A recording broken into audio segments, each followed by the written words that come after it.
Welcome to the BBC News at 1. Sorry. County Terrorist Police lead an investigation into Anne's death because of the another man, another resident was arrested. And CCTV footage shows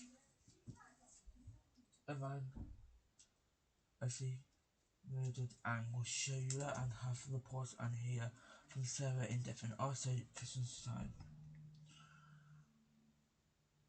Also to comment.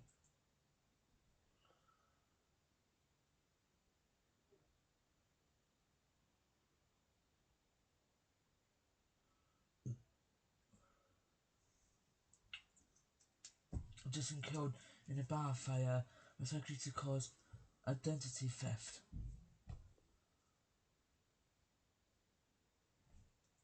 2,700 people died in May and June due to UK heatwave and deaths. England assets face 17 at Wednesday. It's a final Atlanta will prepare for that, and I'll just show you how they got past Norway. So we'll call them.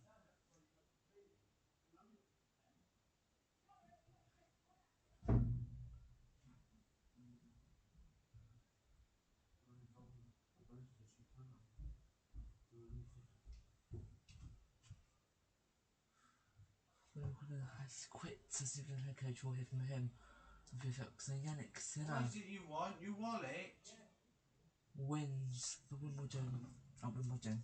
He goes back to back.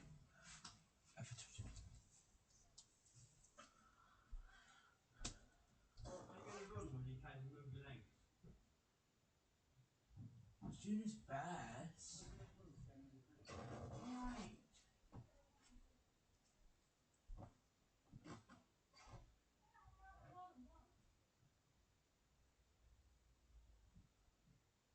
Tonight, listeners. County Terrorist Police have got more information of the murder of Anne. 78-year-old died at her home on Thursday when she was murdered. The South German in Rotherham has been arrested for the murder of Miss Wickham. It comes after CCTV. New CCTV footage shows the moment Anne was murdered.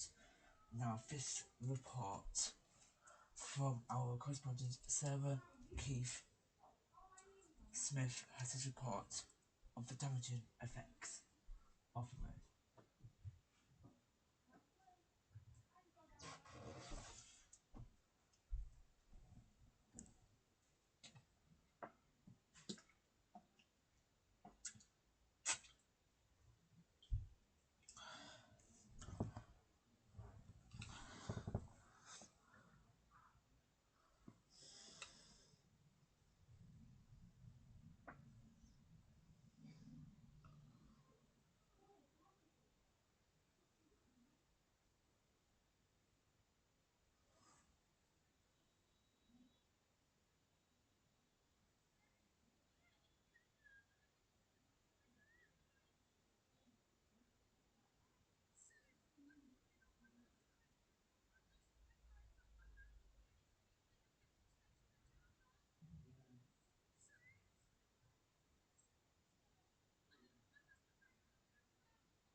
news here at the BBC. We now understand that British counter-terrorism police officers are leading the investigation into the suspected murder of the former British government minister Anne Widdecombe. To remind you, Anne Widdecombe was found dead at her home in rural southwest England, down in Devon, on Thursday with what police described as serious injuries.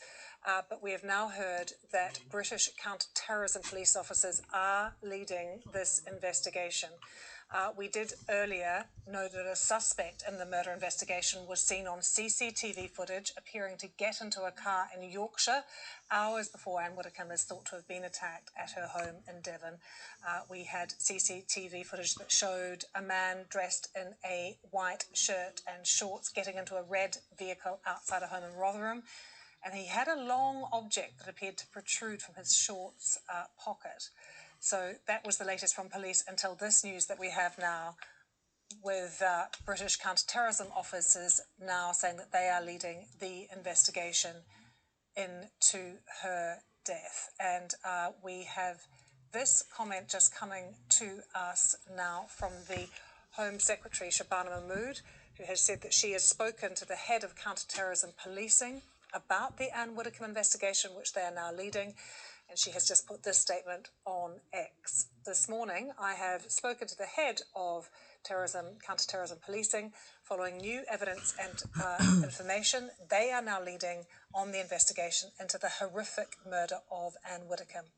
The police are pursuing multiple lines of inquiry to establish the motivation for this attack. I will be updating the House further this afternoon. My thoughts today remain with Anne's family and friends and all those who loved her. So that statement on X. The police are pursuing multiple lines of inquiry to establish the motivation for this attack.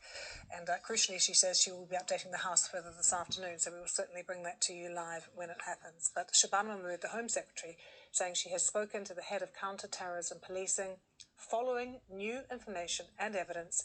They are now leading on the investigation into the horrific murder of Anne Widdecombe.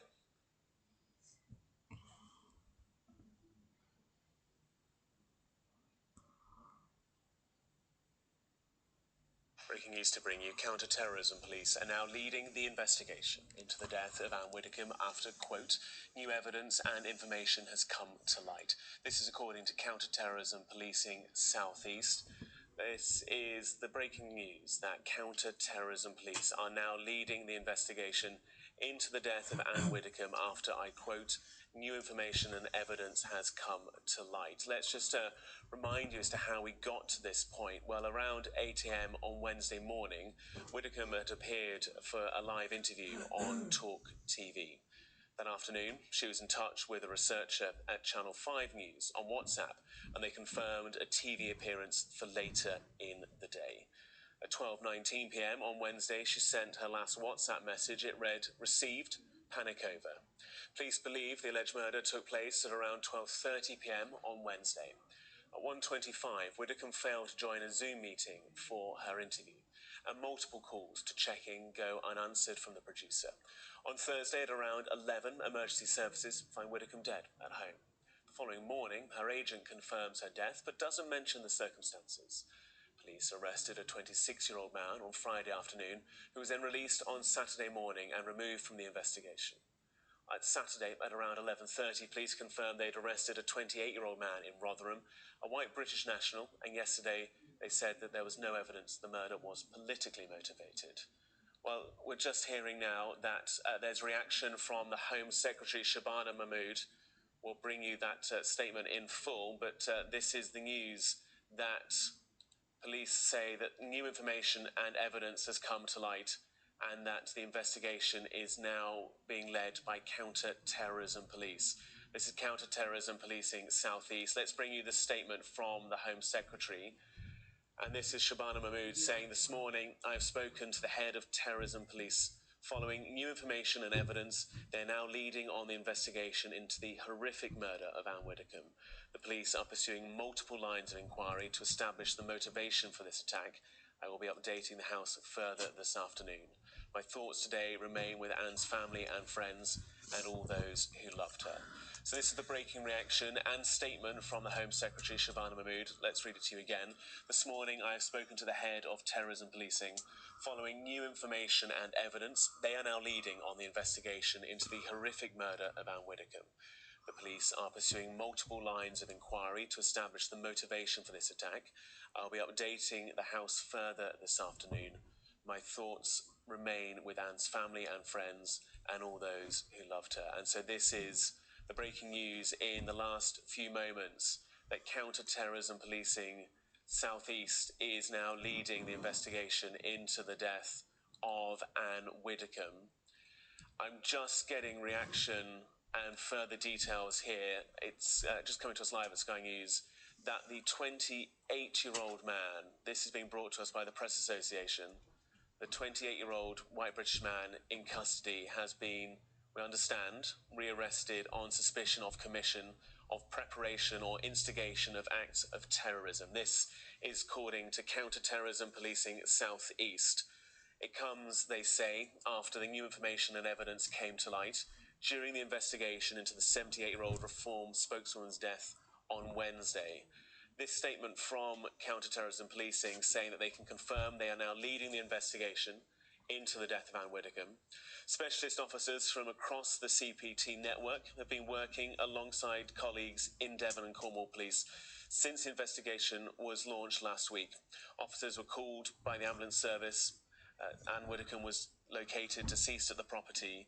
The 28-year-old man was arrested on suspicion of murder on Saturday. The new information means that counter-terrorism police are leading the investigation. The man in custody has since been rearrested on suspicion of commission, preparation or instigation of acts of terrorism. We'll continue to work closely with colleagues from Devon and Cornwall Police to establish the full circumstances of the incident. Let's go live to Exeter and our correspondent Dan Whitehead. Dan, what can you tell us? Well, this is a major update in this investigation, and we had been questioning what has been going on over the last 24 hours because of course, this arrest of this 28-year-old man took place at 9 p.m.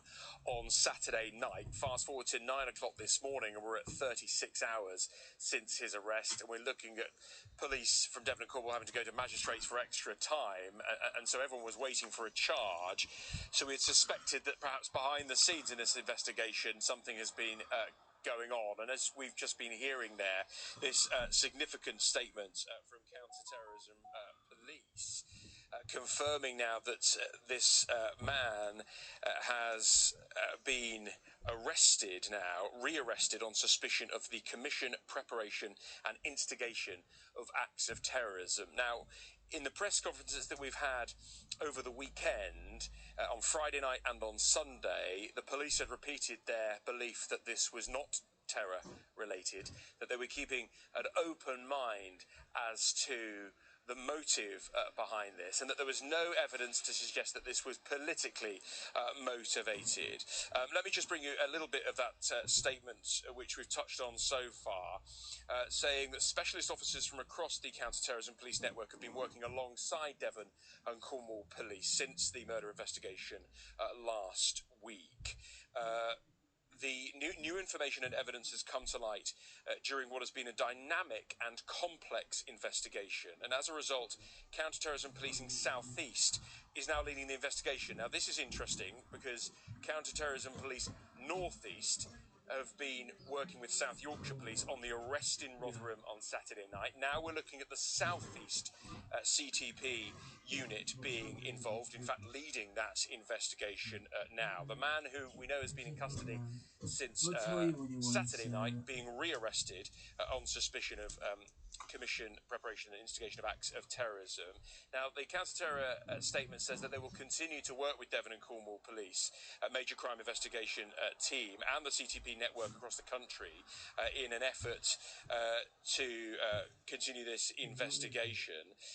There's a bit more, let me just bring these lines because these are coming in thick and fast. We're hearing from Lawrence Taylor, who is the head of National Counter-Terrorism Police, saying, building on the progress made by Devon and Cornwall Police, we now have new information and new evidence that means CTP is now leading this investigation. We're pursuing multiple lines of inquiry to establish the motivation for this attack. Our priority is progressing this investigation quickly with all the capabilities that we have, and goes on to thank the public, of course, for their help in this investigation. Around 120 reports via the public portal online to Devon and Cornwall Police over the last few days as to gathering evidence which has been going on. We heard from the Chief Constable of Devon and Cornwall Police yesterday saying that this investigation has been happening at lightning pace, and it really has. Clearly behind the scenes there has been a lot going on, an investigation that was centred on this remote area of Dartmoor from Friday now spreads 270 miles north with an arrest in Rotherham on Saturday. What was the motive? What drove that suspect, if indeed he did so, to drive down to Ab Widdecombe's house?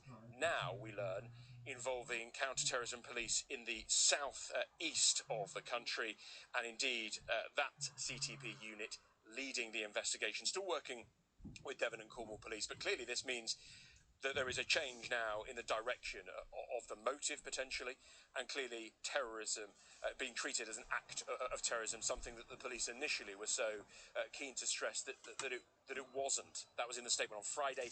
It was repeated in the statement on Sunday. And clearly since 11 o'clock here in Exeter at Police HQ, there's been developments as they've been questioning that 28-year-old British white man from Rotherham.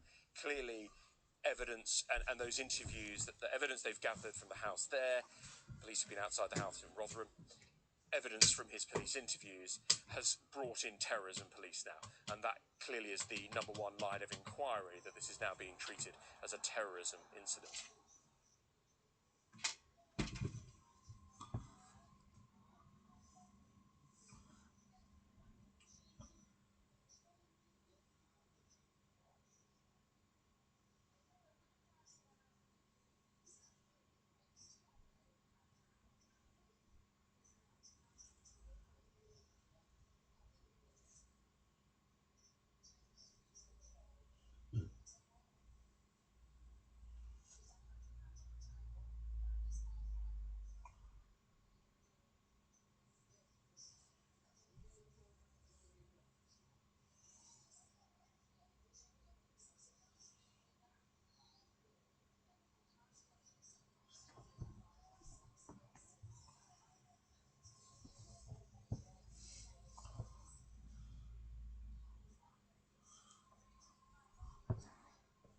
Let's go live.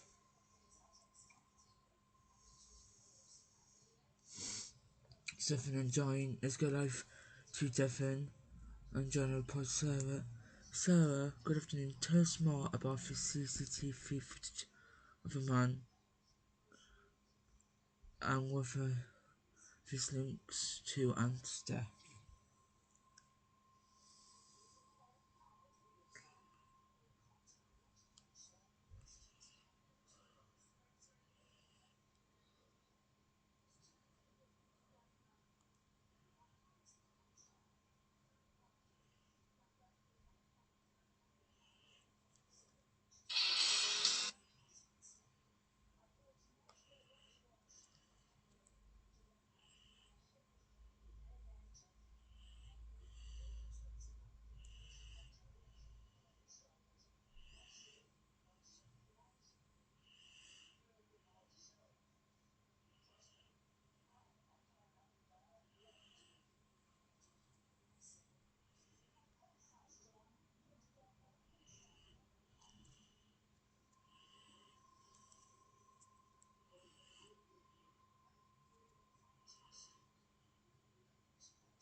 So that's one thing. The police gave news conference today.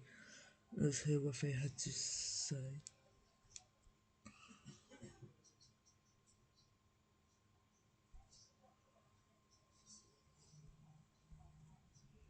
To give you an update on where we... Well, we're going to leave that because that press conference into the death of Anne Widdecombe is just starting, so let's listen. Joining us this morning, I'd like to give you an update on where we find ourselves today. Our investigation into the death of 78-year-old Anne Widdecombe has continued to develop over the past 24 hours. Shortly after 9 p.m. on Saturday the 11th of July, a 28-year-old white British man was arrested at an address in Rotherham, South Yorkshire, on suspicion of the murder of Miss Widdecombe. We were supported by officers from Counter-Terrorism Police North East and South Yorkshire Police who carried out the arrest on behalf of Devon and Cornwall. Miss Widdecombe's family have been informed of the update and continue to be supported by our specialist officers. Our thoughts remain with her family and friends at this incredibly difficult time. At this point, there is still no information to suggest that this is a terrorism-related incident, and at this point we are not looking for anyone else in connection with this murder. We retain primacy of this investigation, and detectives remain open-minded about the potential motive. At this stage, there is nothing to suggest that it was politically motivated. A cordon is still in place as officers continue inquiries at the scene, and we anticipate that this will be the case for the next few days. The local community can also expect to see a heightened police presence in the coming weeks to provide reassurance to them. However, I wish to reassure you that we do not have any information to suggest that there is any wider threat to the public at this time. We are grateful to our colleagues in South Yorkshire for the assistance that they provided, and they'll continue to support through our investigation. Over the past few days, we've received in excess of 120 reports of information to assist us in our investigation into our major incident public portal. I'd just like to thank all those who've taken the time to contribute that information, and ask anyone who has not yet submitted any information that they hold to do so as a priority. We're aware of online and public speculation, particularly with regards to motive. Again, I urge people not to share or engage with that speculation. It's unhelpful, it doesn't aid our investigation, and particularly it's distressing to the family and friends of Miss Widdecombe. We understand that there's a huge appetite for information, but progressing and protecting the integrity of our investigation is paramount now. We recognise there is still some way to go in this case, and the release of any information will be a decision made on an operational basis. I would like to thank the local communities, the wider public and the media for their ongoing support and patience. I would ask them to continue to support us in the next stage of this investigation. Any relevant information, images or footage can be reported via our major incident public portal, and you can follow the links and QR codes available on our website to achieve this. Information can also be passed anonymously to the independent charity Crime Stoppers. Thank you very much. I'd like to hand over now to the Chief Constable to say a few words. Thank you, Matt, and good morning, everybody.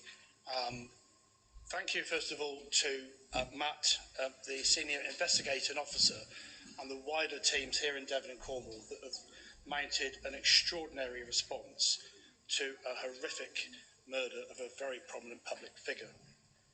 The support that Devon and Cornwall Police has received from our colleagues and our partners, both in the region and nationally, has been second to none. The operation has been running at a lightning pace for 48 hours, and I am really pleased that we have a suspect firmly in custody and that will undergo some further work from us today. Well done to all. This is clearly British policing at its very best. Thank you to media colleagues for your patience in working with us over the last 2 days, allowing us to focus on the most important thing here, which is to catch a dangerous man and bring them to justice. My appreciation to you for that, thank you. And finally, my thanks also goes to the public giving us the information that we need to progress this investigation. And I reiterate the ongoing message and direction around speculation and how unhelpful and how that can hinder a major investigation of this nature. But thank you, everybody, and thank you to the teams. One next session's time.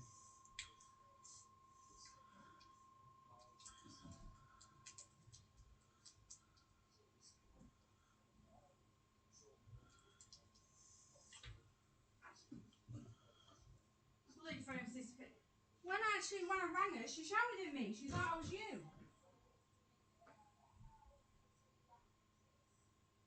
This aloe vera, can I find some in the supermarket? It's £3.50 fantastic. I feel really bad.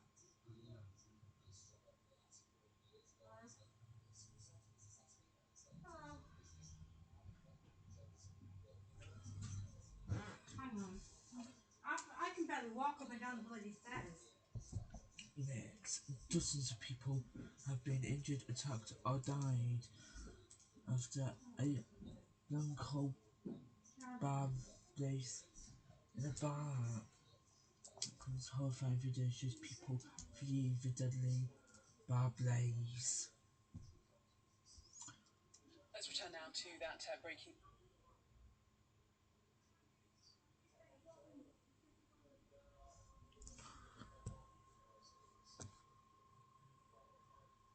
Let's return now to that breaking news that we brought you at the top of the hour, and that is that at least 27 people have been killed after a fire broke out in a bar in Bangkok.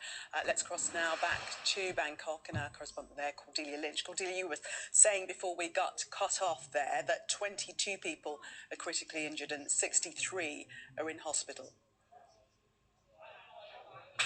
That's right, and they've just been putting up a screen here as they remove some of the bodies of the dead. At least 27 are dead so far, 22 critically injured in hospital. I've just spoken to the governor of Bangkok, who's been inside. He describes a scene of devastation, charred chairs, many of those who died, he understands, were trying to seek shelter inside the bathrooms at the back of the venue. It was also close to the fire exit. Now, we don't know the exact cause of the fire yet, but we have heard from the Thai Prime Minister, who is here at the scene.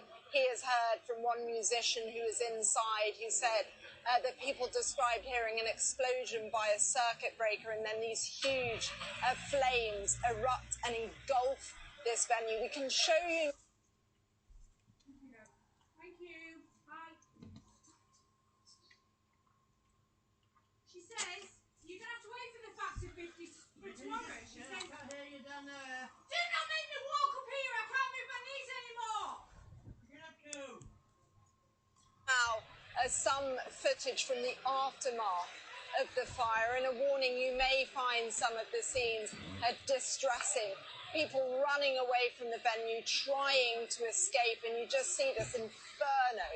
It gives you a sense of how difficult it would have been for people to try and get outside here. And we've seen in the last 2 hours, families of some of those still missing gathered here, desperately waiting for news, trying to understand where people might be, what has happened to them. It was a busy Sunday night, people gathered inside, trying to enjoy themselves. This is a popular venue with young people. We've spoken to the family of a waitress who is still missing. She's actually from Laos, and they told us that many of the workers inside this venue were from Laos, of course, in the Southeast Asian region. But at the moment, you just get a sense of the enormity of this blast. And here, just people still lingering around, hoping to get further information. But so far, we know 22 critically injured, 63 were taken to hospital. The death toll at 27, that could still yet rise. And Cordelia, we know that an emergency hotline has been set up for friends and family of those who think that they might have been at the pub at this critical time. What has been the uptake of that? Well, we don't yet know, actually. I think what we've witnessed is people just coming here, really, on their bikes, walking here, trying to phone relatives to get to the scene as quickly as possible, and just hoping, by being close to the firefighters, close to the police, that they will get some news.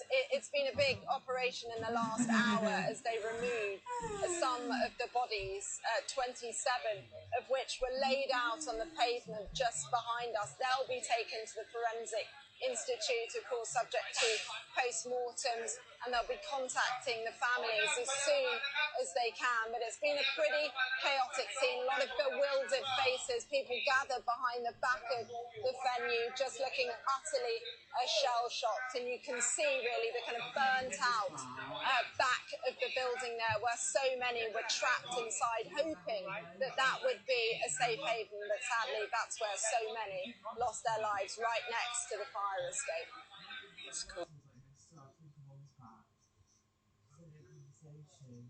One that's got wears his hat backwards, and that dodgy cow.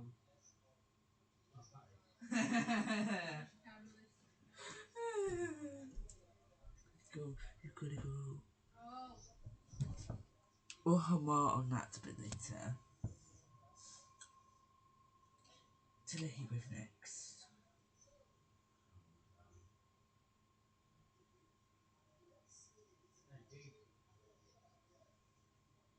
Order 2,700 people. 2,700 people died between May and June due to higher temperatures as this is a fair heat wave. Oh no. Our correspondent Chris Fox has his report. Stephen!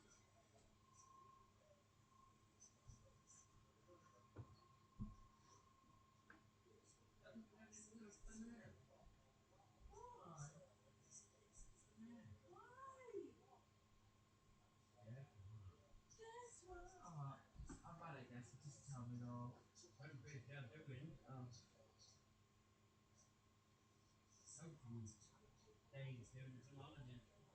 guess, it's not my age group, is that?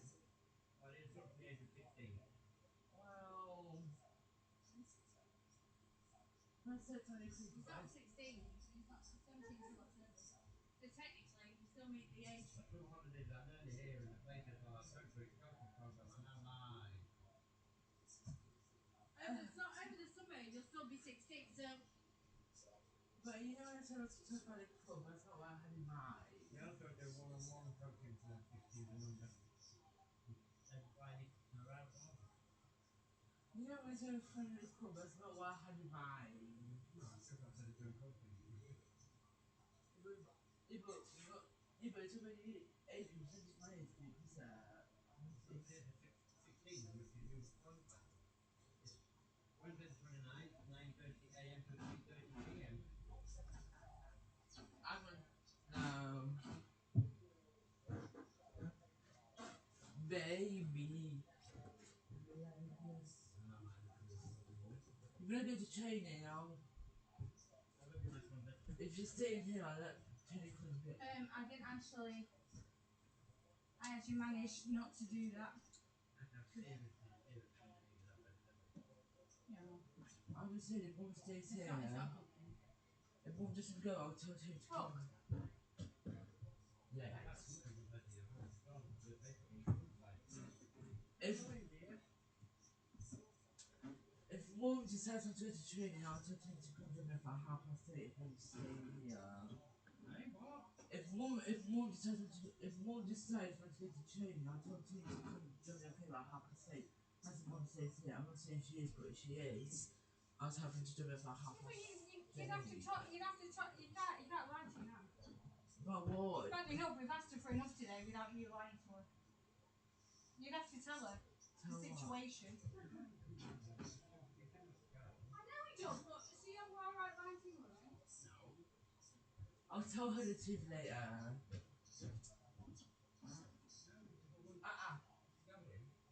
Right.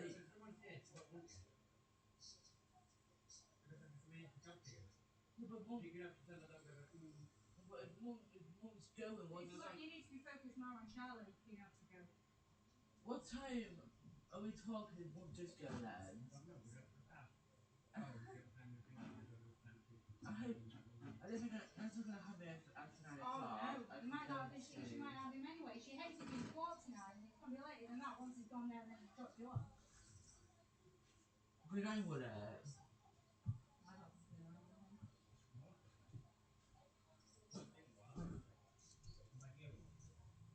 What about you? There's no point I can move. What's that to move? I think Shai's just been slightly overly dramatic. Yes, we're stiff, but we still move. Hey, say queen. Yeah, but you're gonna need like that. Let go. I tried to take my legs out of it. Don't you think I did that? No, you didn't. You didn't put your feet up in the chair, though. That would have made it worse. All the legs would have gone. Oh my God. You're an evil bastard. No. Oh, I hate you now. You don't need to have a shave now. I'm not kissing you over again. Come here. Oh. No. Love you. Not enough. Boy. Wow. No, I can't do it. Do you Go, think do you it, need go. I can't wait to know the episode yesterday. I'm really excited. Just Friday and today, so chop chop. We've got 40 minutes on. And if anything tomorrow, no, it's not. No, it's not to the final. I'm having one pop.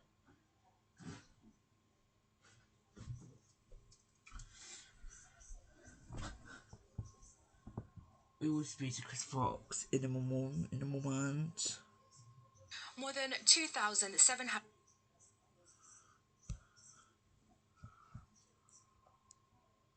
More than 2,700 people may have died from heat-related causes in the UK during the extremely hot weather in May and June. Researchers say the majority of deaths came during the second heat wave in June, when a high of 37.7 degrees Celsius was recorded in Norfolk. They also say human-caused climate change was a major contributor to excess deaths. Our medical editor Fergus Walsh reports. I've got some lovely refreshments for you. Staying cool in the heat, this care home in Surrey is doing what it can to keep its residents safe in the latest prolonged heat wave. Yeah? And then, Yvonne, I've got one for you, sweet pea. Heat waves are to be expected in summer, but they're getting more frequent and breaking records. I can't remember when it's been as hot as this. It has been very, very hot this year, isn't it? More so than usual, I thought, anyway. It's much warmer than it ever was. Even warmer than 1976, I would guess. But I think that's all. They're very good with ice creams and ice lollies and things like that, which are, very refreshing. Extreme heat, coupled with dehydration, can be deadly. The elderly, babies, and those with heart and lung conditions are the most vulnerable. New research has modelled the likely health effects of the most recent heat waves. In the first, a new UK high temperature for May of 35.1 Celsius was set at Kew Gardens in London, while in the second, temperature records also tumbled, with a new June high of 37.7 Celsius at Lingwood in Norfolk. In the May heat wave, researchers estimate that 550 people died in England and Wales due to heat-related causes. In the June heat wave, they put the death toll at 2,200. The study suggests that climate change added 3 to 4 degrees to maximum temperatures and was responsible for 42% of those deaths. I think the first important thing to take away from this study is that we are now seeing really dangerous levels of heat. This is not go out and play in the sun weather. This is something we all need to be aware of the risks of. And the other thing we really need to remember is that this is not naturally occurring heat. This has been supercharged by human-caused warming. The study makes assumptions about how people behaved in recent heat waves, so the findings may not be accurate. But the researchers say heat-related deaths in parts of northern Europe could begin to rival those which occurred during cold weather within a couple of decades, depending on how the world acts to curb human-induced climate change. Fergus Walsh, BBC News.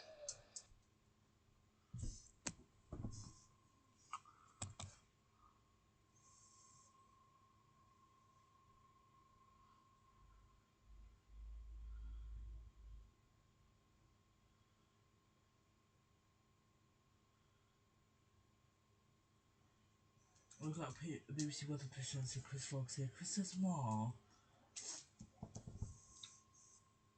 Above this was, like you say, about 2,700 people have died. Tell us more. That's a big number, isn't it?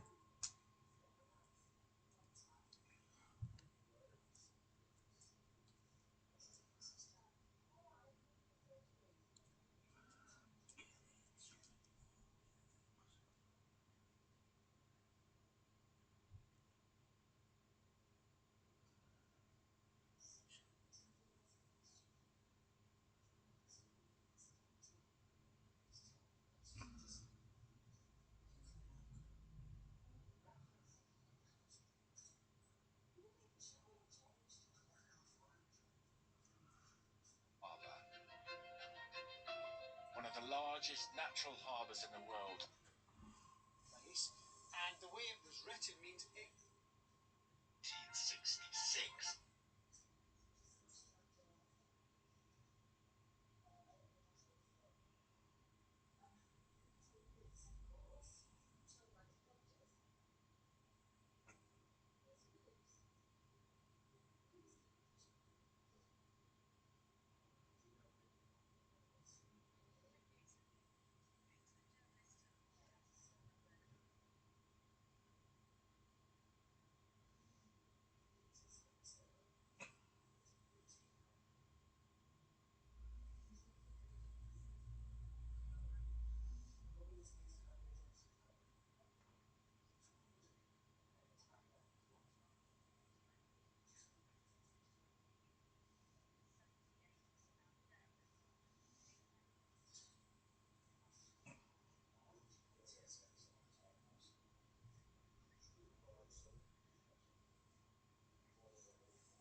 Because a lot of people say, Chris, the heat that we're getting is due to climate change. Is that correct, Chris?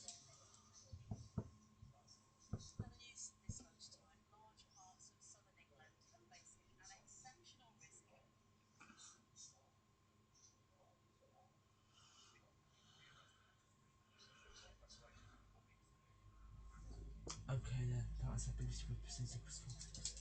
Thank you.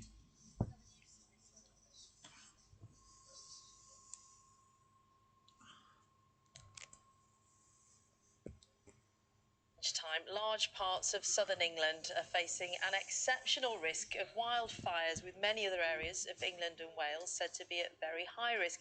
That's according to officials as the record-breaking heatwave continues. Firefighters have been called to several fires across North Wales, with a major incident declared around Conwy Mountain, where dozens of residents have been evacuated. And elsewhere, wildfires burned across several parts of England over the weekend, as our correspondent Nomia Iqbal now reports. These pictures show a fast-moving wildfire spreading across the hillside in Conwy. Landscape has been left tinder dry by weeks of hot, settled weather, with high-speed winds fanning the flames, sending smoke visible for miles. Our dog started barking madly at about 5:45 this morning, and I could smell burning, so it leapt out of bed and realised that obviously something was going on, but the whole area now up there is an evacuation zone, and we don't know when we're going home. Firefighters have been using helicopters and drones to try and get the fire under control. Residents were advised to close the doors and windows, with dozens of others evacuated as a precaution. Around 6 o'clock in the morning, we had a knock at the door, and I'm like, who's at the door at 6 o'clock in the morning? And there was a police officer, and I looked outside, and I just seen the smoke. I thought, all right, yeah. He said, close all your windows, because obviously we've got a bit of a situation. 2 hours later, there was another knock on the door saying, pack a bag, you may have to just leave. And that to me hit home then, because it's well, how serious is this? You know, what do I put in my bag? Firefighters also faced a challenge elsewhere, tackling a blaze on moorland near Doveston Reservoir in Saddleworth. Investigations are continuing into how the fire started. In County Durham, near Shincliffe, a wildfire the size of 14 football pitches spread through dry farmland on the edge of the city. Crews managed to bring down the flames in under an hour.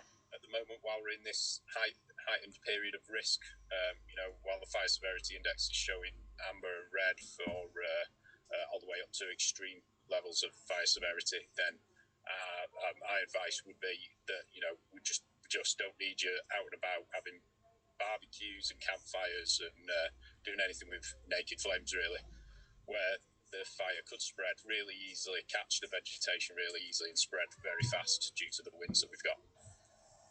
Temperatures are forecast to come down slightly, but there is no sign yet of the prolonged rainfall needed to significantly change conditions. Nomia Iqbal, BBC News. Well, elsewhere, police have confirmed that 2 men died after going into the sea to help save 2 children in Hartlepool. Our North of England correspondent Fiona Trotz is there this lunchtime. Hi, Fiona. So what more do we know? We're at Seaton Carew, which is a quiet seaside village on the outskirts of Hartlepool. So these deaths have had a massive impact. Next, England are set to face Argentina. In the final contest, England beat Norway on Saturday night 2-1, and Argentina beat Switzerland 3-1.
Yeah, so Tuesday Spain will face France, and then England will take on Argentina on Wednesday in the final in Atlanta as they prepare for another big task.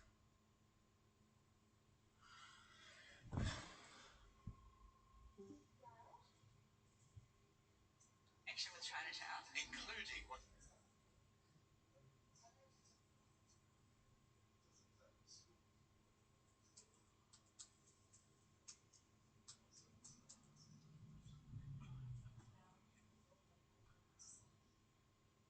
Nothing tears a family apart like money.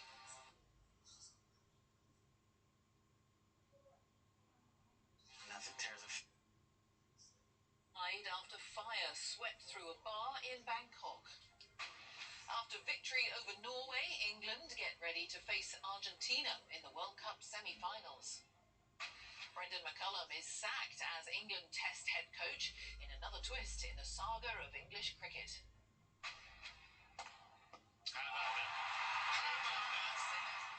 And Yannick Sinner shows why he's the world's men's #1 as he retains his Wimbledon forces damaging a semi.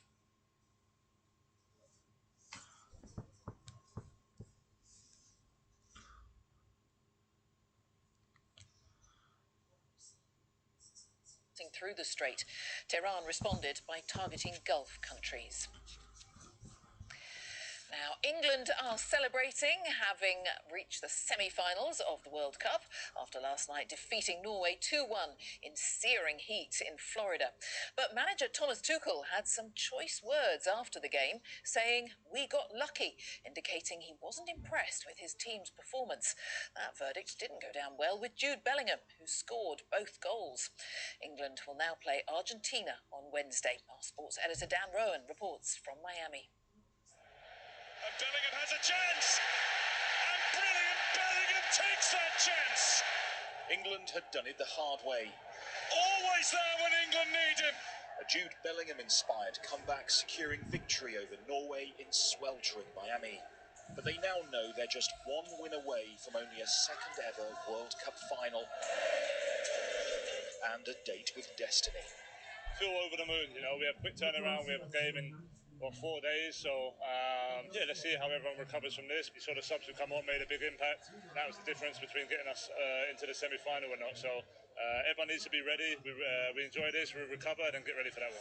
You've got to roll your sleeves up as a team, and that's what we've got. We've got that togetherness, that team spirit, and you know the commitment we drive ourselves. We'll never say never. When the going gets tough, we're resilient and we dig in as a team and make blocks, make headers, make saves, and everyone's putting the effort in to get the result. Here in Miami today, fans were still basking in the warm glow of victory and looking ahead to Wednesday's mouth-watering semi-final against Argentina in Atlanta. Wow, it's our, was it fourth semi-final? Since '66, we've lost 3, they haven't lost 1. So it's going to be interesting. I still think we've got a better side. All these games that we go to, all the locals all want to see Messi play, so we know there'll be a huge turnout of fans here, both England and Argentina. Both got big followings, so watching Messi play in the flesh will be great. I've never seen him play before, but again, England all the way for me. How big is this game against Argentina, guys? It's huge. It's huge. Because, to be honest, I think both teams have been quite lucky to get this far, because they haven't been quite dominant as most of the French or the Spanish teams. Argentina were also taken to extra time in their quarter-final against Switzerland. And that's a brilliant effort, and they've won it! Julian Alvarez's superb shot providing the decisive moment in a 3-1 win. Argentina! Let's go, Messi! The fans now dreaming of defending their title. I'm happy, I'm really happy, and let's wait for the English now, no? Respect to England, I like England, but this is Argentina. Even if we don't win the final, that is the game that you want to win more. This fixture also pits England against the man many consider to be the world's greatest player for the first time. It's sensational from Lionel Messi. After more than 200 caps, Lionel Messi remains Argentina's talisman, the joint top scorer in this, his 6th World Cup. It's always special to play against the big teams. It never happened to me against England, so it's going to be a special match, a World Cup semi-final. So, well, now we'll rest and prepare for that. We've come from a lot of effort, playing a long game again, and well, sometimes it shows. This is the latest instalment in a fierce footballing rivalry influenced by political tensions off the pitch, evoking memories of 1986 when Diego Maradona scored one of the World Cup's most controversial goals, and then one of the best. As Burchaga to his left and Valdano to his left, he won't need any of them. Oh, you have to say that's magnificent. And of 1998, a match remembered for Michael Owen's brilliance. Still Michael Owen, he scored a wonderful goal. But also David Beckham's moment of madness. And a red card for David Beckham. Now a new chapter in the history of this classic fixture is about to be written, and the prize at stake could hardly be much bigger, a place on football's grandest stage. And Dan joins me from Miami. So how should people be rating England's chances of defeating Argentina, Dan? Jane, I think England will feel that Argentina are beatable. Yes, they have the genius of Lionel Messi and they are the defending champions. But during the knockout stage in particular, they've looked shaky. They conceded twice against Minnows Cape Verde. They needed a miracle comeback from 2 down against Egypt. They were taken to extra time by 10-man Switzerland. England, meanwhile, they're resting up, having a well-earned break at their Kansas City base, and no doubt they'll be wrapping Jude Bellingham in cotton wool, a man who is producing arguably one of the greatest World Cup performances by any England player in the past. How will they recover from the exertions in the heat and humidity of Miami yesterday against Norway? We're about to find out. What's certain is that this is a sporting occasion to relish. It's one that stirs the souls of every English and Argentine football fan, and they don't come round that often, this fixture. 21 years has passed since the last time the two teams played each other. England, have made so much progress, haven't they, over the last decade under Thomas Tuchel's predecessor, Gareth Southgate, but a World Cup final, that proved elusive, even for Southgate, despite all that progress. Can England now take this opportunity? We're about to find out. There's no doubt they had to get past Argentina, and then either France or Spain overcame them in the final. If they get there next Sunday in New Jersey, it's a step up in class to anything they face. They're going to have to improve their performances. But these players will be made very aware now that this is the kind of opportunity that comes around perhaps once in a professional career, if at all, of course. Very rare indeed, and they will feel it's a chance that they have to seize. All right, Dan, thank you for now. That's Dan Rowan. Not long to wait, of course, just to remind you that England's semi-final against Argentina will be live on the BBC. So you can watch on BBC One, on iPlayer or online. Coverage starts on Wednesday at 7 p.m. You can listen as well, of course, because it's all on 5 Live. The wildfire that has killed at least 13 people in southern Spain has been...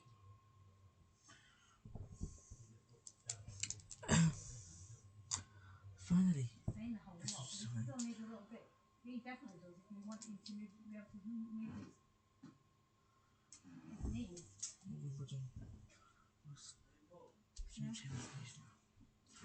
Dad said just leave that a bit and then we'll put that on later. Look, I can actually... I couldn't really do that before. Wimbledon 2026 and Yannick Sinner has managed to win his second title. He first won it back, he faced Novak last year, won for the first time back in 2025 when he beat Novak, and then he retained his title yesterday after the court, beating Germany Alexander Zverev. Please support now from Ollie Foster. So Ollie Foster reports. Boy.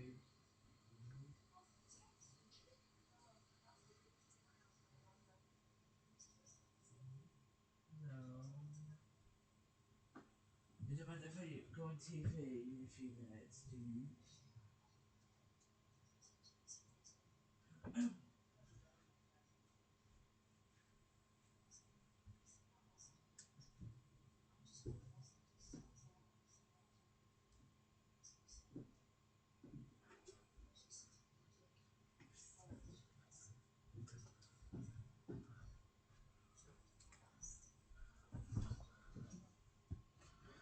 Maybe if you're asking me.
Absolutely no way on earth.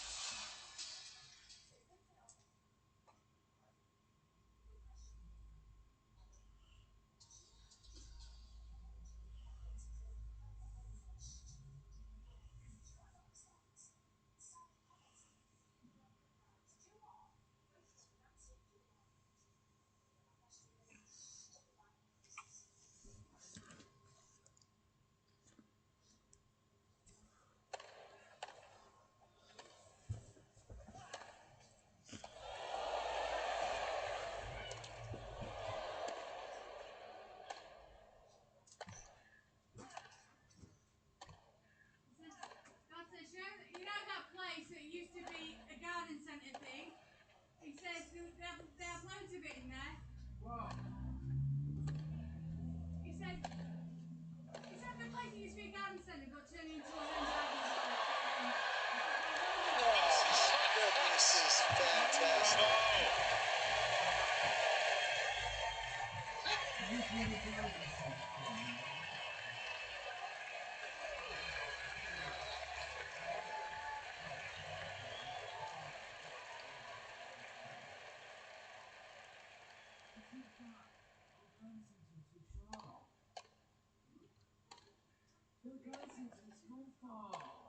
How about that? How about that? Sweet sinner. 6-7, 7-6, 6-3. Another forehand crushed. 4 sets of compelling tennis to finish up Wimbledon 2026. A final to remember.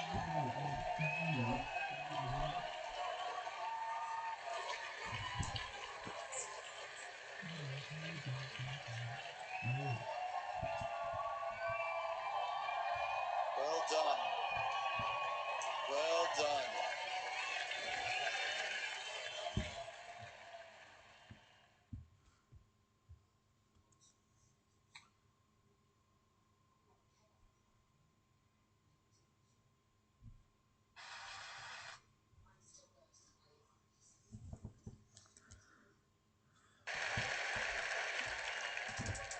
Well, many congratulations, Yannick. It's one thing to win Wimbledon, but it's another to retain the title. Just how does it feel with your hands back on this wonderful trophy? Yeah, amazing. But as Sasha did, I would like to start with you and your whole team and family. You reached one of your goals, your main goals, winning Grand Slams, and you made it happen in Paris. Today you were so close. If you play like this, I'm very sure you're gonna have this one at home as well. So amazing. Keep going. I know another goal is for you to become #1 in the world. You're very close. So we need to have to be very careful now. So, but congrats.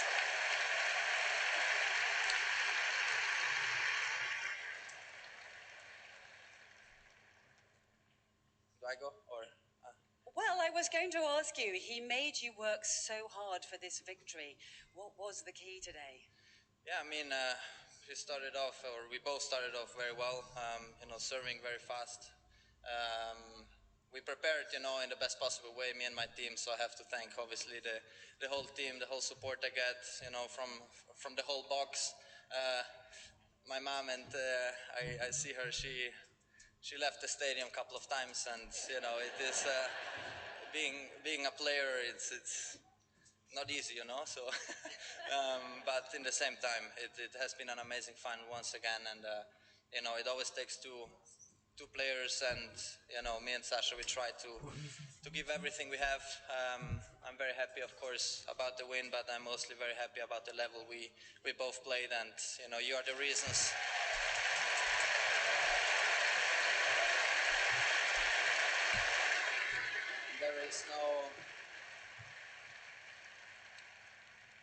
There's no better place, honestly, to play tennis. Standing here, you can feel the nerves in the Sunday morning when you wake up. You know that this is, a very special day, and you never know how many times you can come back on Sunday. So I never take things for granted. Playing in front of very special people throughout the whole couple of weeks, it has been amazing, and and thanks for the support. You are always amazing to me, and you gave me the most special feeling a tennis player can ever feel like, so thank you so much.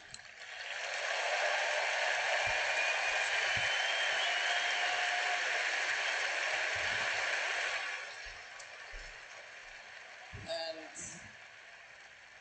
last thing I would like to add, has been couple of very warm days, no rain for the first time, which is amazing, and but I would love to thank all the ball kids and ball boys for everything you do.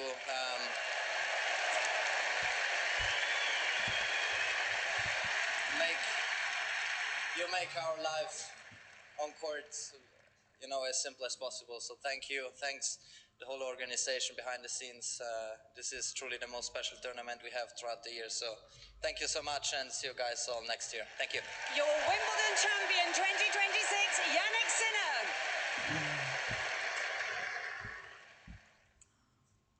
Wow, many congratulations, Jannik Sinner, for defending his region title. And finally, this was shine.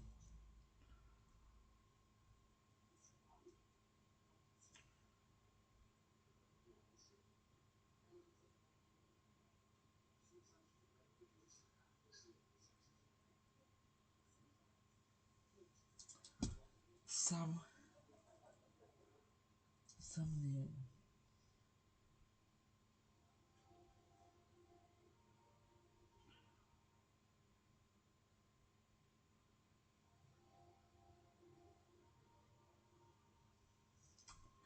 Finally, this was time. Sam Neill has died. He was well known in film for acting in every single Jurassic Park film ever made. He was in every single one. He was quite essential to TV. He was a fantastic actor. Unfortunately, he has died today.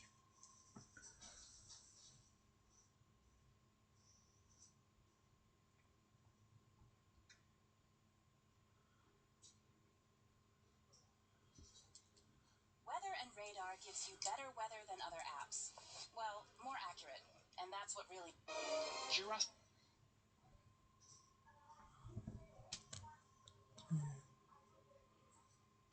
Jurassic Park showed the world computer-generated dinosaurs and the real-life acting abilities of Sam Neill. They're moving in herds. Jurassic Park showed the world computer-generated dinosaurs and the real-life acting abilities of Sam Neill. They're moving in herds. The star is best known as paleontologist Dr. Alan Grant, a role he first portrayed in 1993. When you take the dark glasses off, was that in the script? And I don't think it was. I think it just seemed to make sense as a performer. If you're going to see something extremely startling for the first time in your life, you want your face to be visual instead of, hidden behind the wayfarers. And I think it was probably a pretty good impulse to take off those glasses, although it makes no sense. You are staring into the sun. You need to protect your eyes, and you're not going to see the dinosaur any better for taking off the dark glasses. Born in Northern Ireland but raised in New Zealand, Neill first started to get noticed after starring in the political thriller Sleeping Dogs nearly 50 years ago. I mean, don't you ever worry about killing the wrong man? He went on to establish himself as a reliable leading man, appearing alongside Nicole Kidman in Dead Calm. And I will marry a round American woman. And the following year opposite Sean Connery in The Hunt for Red October. The actor even auditioned to play 007, but didn't get the job. A burgeoning talent who wasn't a fan of fame. My friends call me Bond. James Bond. I have quite a number of friends who are big stars, and I do not envy their lives one little bit. The family now, we all make sacrifices, and so will you! Admired for his range, Neill seemed comfortable in any genre. Those who spent time with Sam quickly saw what made him special. When you think of his career, the sheer versatility of it is quite gobsmacking. I think that was the secret to his appeal, that he felt like somebody that you could have a glass of red wine with and have a lovely chat to. And he also felt like a very suave movie star. I was in really a fight for my life. In 2022, he was diagnosed with cancer and underwent chemotherapy, later announcing the disease was in remission. Illness prompted him to think about calling time on his career, but he adored acting too much. There's nothing I like better than getting on a plane and going somewhere I haven't been before and working with a new cast and having another adventure. It's a very privileged life I've had, I have to say. and that's down to acting. It wasn't something that I expected. I never expected to have a career in it as an actor at all. I come from a very tiny little place, New Zealand. There were about 6 professional actors in the whole country when I started out, and I didn't become a full-time actor until I was 29 or something. Sam's family said his death was sudden and unexpected, but that he remained cancer-free and passed with dignity. You just wanted to show me that you know where I live, isn't that it? The actor built up more than 150 screen credits in his life, remembered today as kind, classy, and one of the greats.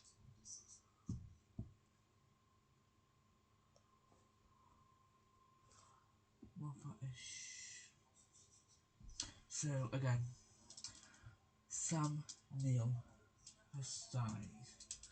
Right, let's have a look at the weather right now. We've covered everything, let's have a look at the weather. We are joined by Chris Fox, sunshine. Yeah, but so we are joined by Chris for the forecast. Chris, good afternoon, Pete, and good afternoon to everybody. So let's have a look for you. Temperatures, we have still got this heat wave or this heat for a few more days this week. So today, this afternoon, it will be dry for many parts of the UK. Many of us will have dry sunshine for most, as patches of cloud clears, staying cloudy along some coastal in the north east, though a few showers may edge into the far south by the evening. The outlook for tonight, so we'll see areas of low cloud movement turning over the coast for many eastern and central areas, staying clear to the west, though a few showers gradually the southwest breeze in the south. Tomorrow Tuesday, tomorrow early cloud will clear for most to leave sunshine, though cloud may linger along coastal in the northeast. Any early showers clear for the far southwest to breeze in the south end. The outlook for Wednesday through to Friday, Wednesday and Thursday, so we have another Wednesday and into Thursday look to be largely dry and sunny, but the northeast will again see some low cloud and see fog at times. Hot and could trend cooler, sunny for most, though the far north may see some areas of cloud. So this week we are expecting cloud showers, more heat to come. Chris Fox there. Chris, for now, thank you.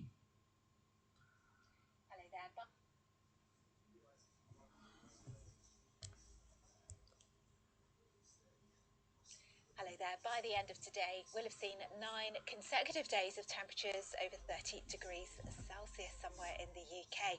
And the heat wave is set to continue not just through the afternoon, but also for the rest of the week. Temperatures dipping a little on Friday and Saturday. It's windy across the southern half of England and Wales in particular for the rest of this afternoon. Exceptional fire risk too for some. And the chance of 1 or 2 showers, thunderstorms breaking out across the Channel Islands and perhaps the far south coast. And that risk, that chance continues overnight tonight, but again generally it's dry with lots of clear skies, a bit more cloud just edging in from the east once again. These will be the temperatures to start off the day tomorrow, so still that refreshing breeze towards the south, but it is a warm start to the day and it could feel a degree or so warmer again tomorrow. The winds gradually easing down as we head into the afternoon, the evening, and the cloud burning back towards these eastern coasts, but possibly still lingering for parts of eastern Scotland, northeast England. Cooler for North Sea facing coasts. We could see temperatures peak again in the low 30s perhaps across the far south, the mid-20s for western areas of Scotland and western Northern Ireland. More of the same on Wednesday, but with those winds lightening, then it's going to feel warmer and temperatures again will peak in the high 20s for many, low 30s for some. More on the BBC weather app.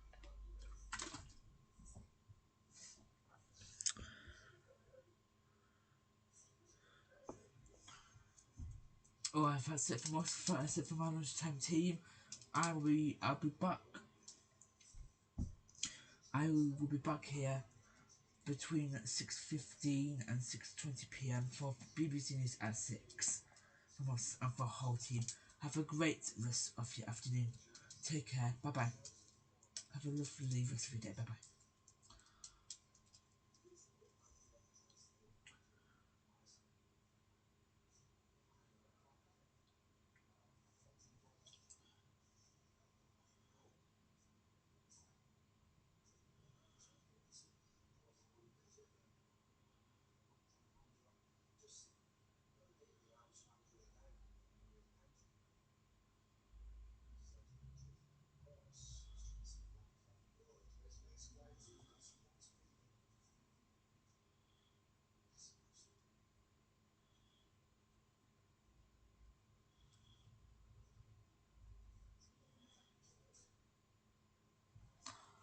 Bye bye.